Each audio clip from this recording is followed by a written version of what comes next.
Hey everyone, and welcome back to another video with me, the Cocoa Nomad, and I'm going to do my weekly review and retrospective where I go over the past week and then plan into the next week. So let's get started. So we start with what went well, and the biggest one, as I talked about last week, is I had one final payment to be debt-free. I made that, it is posted, things are great, and it's like one less thing for me to worry about, like on the financial side. So I'm very, very happy about that. Moving forward, I'll be able to do a lot more things that financially, as far as investing more and doing these things. I was doing that, but now I can push a lot more money towards that for the future. The second thing is I hit all my content publishing goals for the week. I got the videos out that I wanted. I got my newsletter out. I got YouTube videos out. I'm back. If you noticed, if you look in the past couple of weeks, there's a lot more content than there had been previously. It's a huge gap. So I'm feeling pretty good about that. And basically all that means is for me right now is it's justifying my switch to the weekly format. I talked about that a few videos back, my switch to weekly sprints. It really has allowed me to get more focus and have a shorter feedback loop. And even doing this video is helpful for me, and I hope it's helpful for you too, because I encourage you to follow along, to follow this same format. So what went well for you in this past week? Next, we're going to go into what didn't go so well. And thankfully, this wasn't as bad as previous weeks. I don't have as much stuff.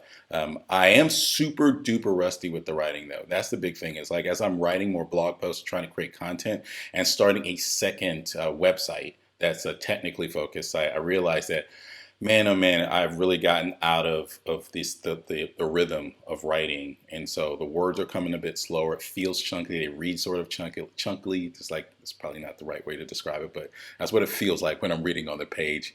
So I made some changes that I'll talk about shortly in terms of addressing that. But that was a really big standout of what didn't go well this past week. Everything else pretty much went swimmingly. So what have I learned? One of the things that I've learned is that having my colleagues around and interacting with them, whether in person or online, has been a great source of inspiration and information and introspection. In fact, another great thing came out of that, sort of having multiple calls with people during the week, having this multiple accountability partners too, which is another benefit outside of even just having the work projects. It's been phenomenal. So that's, I've learned the value, continued value of that. And the other thing that I've learned as a part of one of those is tools for creating low content notebooks. One of my goals had been for the past year is to get into KDP and start to make planners and journals and things like that, because there's a certain format that I like and certain questions that I ask myself. And it's like I'm doing it all by hand on paper. So I'm thinking, oh man, it would be nice to just have this journal that I could just print out or have printed and order and just ship it. And then it's already formatted. So it saves me a few minutes every morning of having to sort of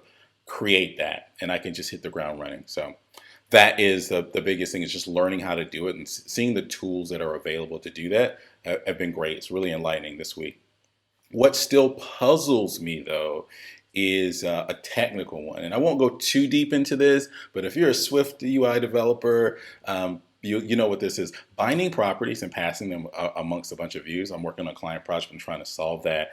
And man, oh man, it was just like, it was really weird. It's like I expected the value to update once I changed it on one view, and then it didn't change on the other view. So done a deep dive this week. In fact, that's one of the reasons why I can go ahead and say this now. I am creating a separate channel. You notice if you look on my current channel here, the videos, there'll be like 3 or 4 videos about Swift UI and iOS development or Mac development on the Apple. I'm going to move that to a separate channel. It's going to be called the Swift UI MVP.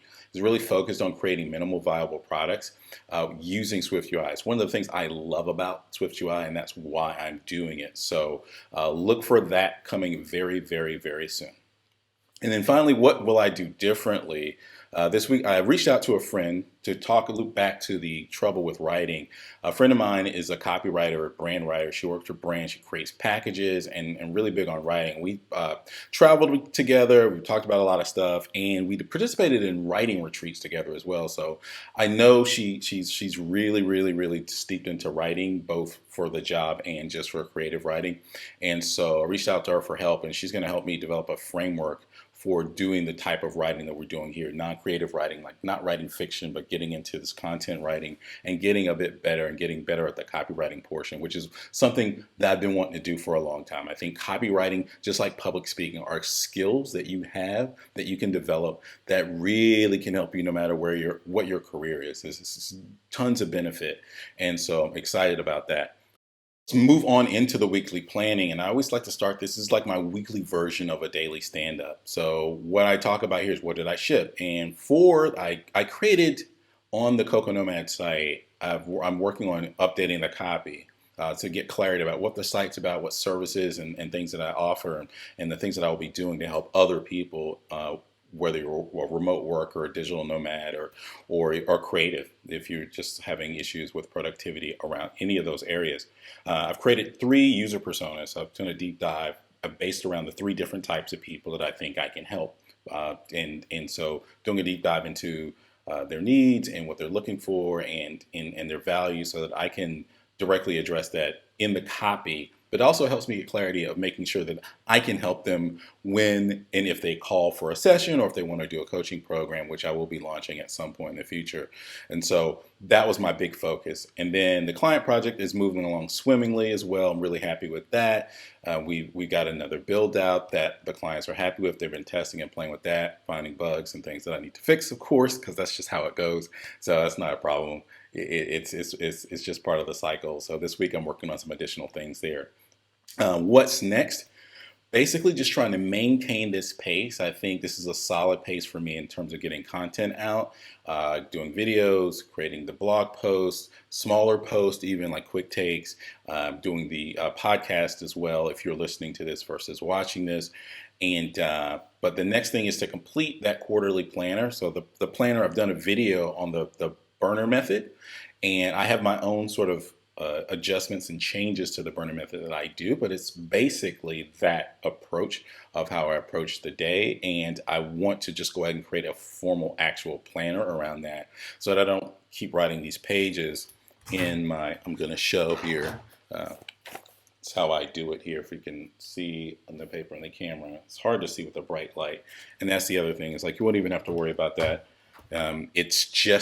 It'll just be printed out. And if you want to order it, or I'll just make the PDF fillable pages available as well for free. You can just download it if you want to print it out on your own. No problem.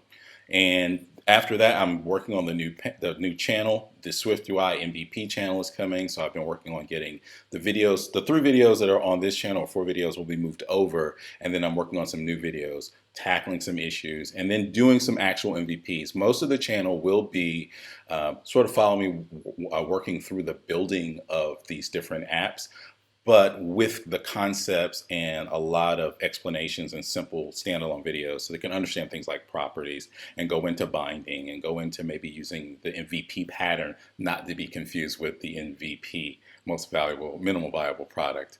But I actually will be using MVVM as the approach that I prefer to take. So it's a little bit of tech speak for the techies here that do understand what that means. We'll do a lot more of that on that channel. We won't bug the people on this channel with that don't care about that stuff. And then another collaboration is new. That one I'm not quite ready to announce in terms of what the name is because we're still working on that, and what the format is because we're still working on it as well. But it's a collaboration. I love creating content. I love talking about these things, but a lot of it I don't necessarily like talking about by myself. And I've found that I've spent countless hours having conversations with some colleagues about these very topics. And after about an hour or so, we always say like, oh, we should hit record. Just like there's so many good things in here that are coming out of this discussion as we're sharing our approaches to our work and things like that. So decided to finally hit record and make that happen. So I'm excited about that. In terms of blockers, I don't really see any. I don't have any that come to mind. So I'm pretty excited about this week.